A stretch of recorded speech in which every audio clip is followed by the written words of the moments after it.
Assalamualaikum warahmatullahi wabarakatuh. Perkenalkan, nama saya Syiatul Amin dari kelas MBSA Fakultas Ekonomi dan Bisnis Islam IAIN Kendari.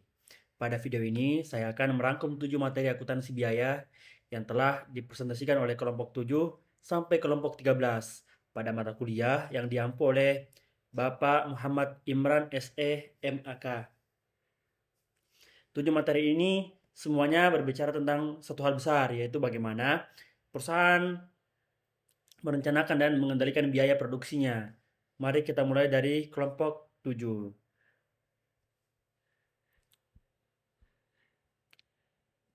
Kelompok 7 membahas joint product and by product atau produk bersama dan produk sampingan.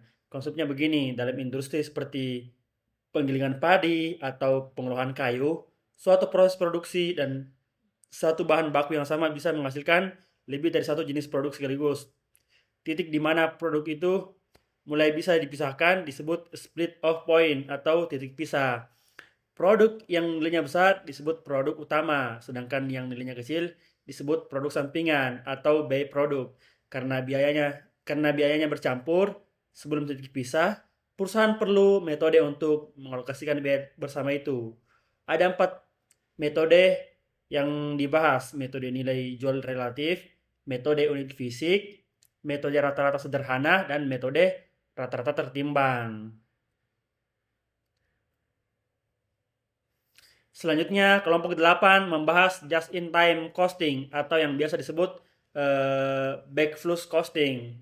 Sistem ini lahir dari filosofi produksi just-in-time ala Toyota yang berusaha menekan persediaan sekecil mungkin karena stok bahan baku dan barang dalam proses hampir tidak ada.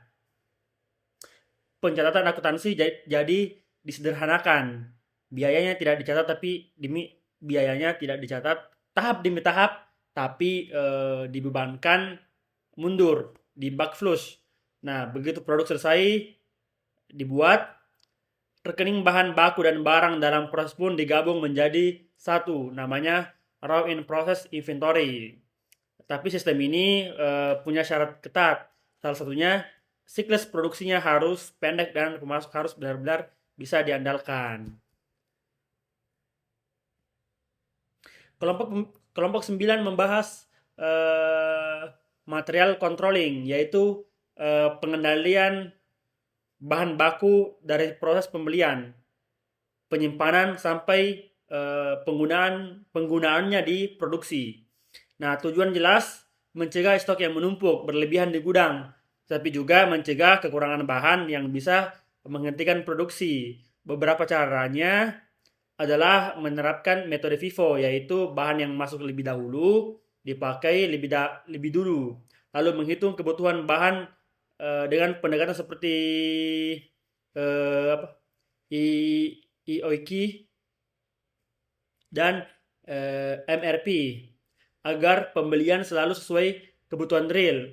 Yang menarik dari sisi diskusi kelompok ini disimpulkan bahwa kegagalan pengendalian material itu lebih disebabkan oleh lemahnya sistem perusahaan, bukan semata-mata kesalahan orang per orang.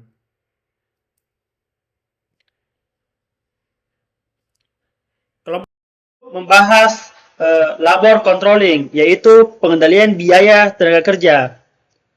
Karena biaya tenaga kerja bisa mencapai 40 sampai 50%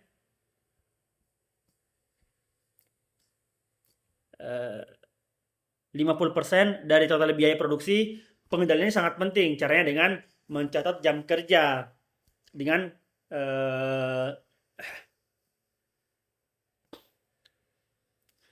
lewat time ticket, lalu membandingkannya dengan standar melalui analis varians. Ada 2 jenis selisih di sini, selisih tarif upah dan selisih efisiensi waktu kerja.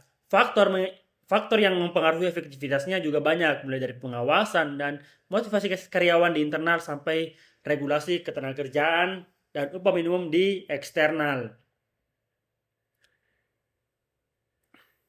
Kelompok 11 membahas factory overhead controlling atau pengendalian biaya overhead pabrik.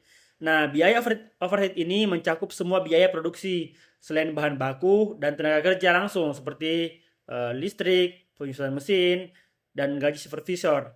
Biaya ini digolongkan menjadi 3 biaya tetap, biaya variabel dan biaya semi variabel. Untuk pengendaliannya, perusahaan membandingkan biaya yang dianggarkan dengan biaya aktual lewat analisis varians yang terbagi menjadi selisih pengeluaran dan selisih kapasitas. Lalu biaya aktual lebih besar dari anggaran, itu disebut unfavorable variance alias selisih yang merugikan. Kelompok 12 membahas departementalisasi biaya overhead pabrik. Idenya adalah membagi pabrik menjadi beberapa departemen atau pusat biaya supaya tarif overhead yang dibebankan ke produk lebih akurat dibanding kalau hanya memakai satu tarif untuk seluruh pabrik. Departemen dibagi dua jenis, departemen produksi yang mengelola produk dan departemen jasa yang mendukung seperti bagian pemeliharaan. Karena departemen jasa tidak menghasilkan produk secara langsung, biayanya harus dialokasikan dulu ke departemen produksi menggunakan salah satu dari 3 metode. Metode langsung, metode bertahap, atau metode timbal balik. Kelompok 13 yang terakhir membahas penerapan sistem biaya standar dan biaya analisis varians.